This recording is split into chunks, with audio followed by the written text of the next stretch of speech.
आली आली आहे, स्पीड आली, आपल्या कामाला स्पीड आली आहे. हल्लो ना पब्लिक. आपले जे रॅक आहे ना त्याच पूर्ण झालेले आहेत. मग काय ते लावून घेतले आणि त्याच्यानंतर जे आपलं हवा आपल्या शेडमध्ये जास्त आत येऊ नये याच्यासाठी जे महत्त्वाचा विषय असतो तो म्हणजे शेडनेट. मग त्या शेडनेटच्याच मागे लागलो होतो. लावून घ्यायचं होतं आजच्या आधीच सर्व, कारण की तुम्हाला तर माहीतच आहे. पहिलं लावून घेतलं होतं आपण आणि हे पुढची ही जरा अवघड बाजू राहिली होती, कारण की इथं खाली ना तुम्हाला दिसत असेल शिडी वगैरे लावून ना मधली हाईट जरा जास्त आहे ना त्याच्यामुळे.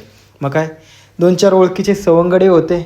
मेन म्हणजे ना यांनाच काळजी असते रे आपली, बाकी कोणाला नाही ना. यांना कसल्या पैशाची अपेक्षा असते ना काही, फक्त वेळ द्यायचा असतो. याशी ना काही माणसं कमावी लागतात चालायचं. तुमच्याकडेही काही माणसं असतीलच अशी. हे आपलं आता शेड. मग काय लावून वगैरे घ्यायचं शेडनेट. असा व्ह्यू वगैरे पण एकदम मस्त आहे पहा, एकदम असा झकास लुक येणार आहे. आणि मलाच आता खरं छान वाटत आहे, कारण की आता ना फक्त काही काळावर राहिला आहे. हे पहा ये ना भाई, मी फक्त ना आपला उभा आहे, कारण की मला नाही आहे असा अंदाजा शेडनेट वगैरे लावायचा.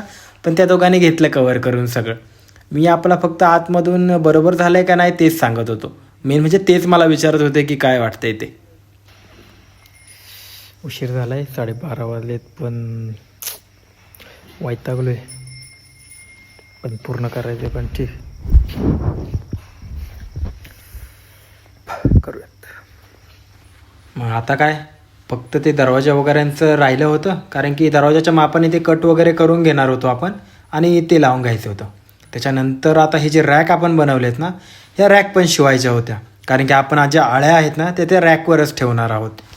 आळ्यांची बुकिंग आपण केलेली आहे आणि आळ्या आपण आणणार आहोत वगैरे याच्यामध्ये. तर भेटूयात.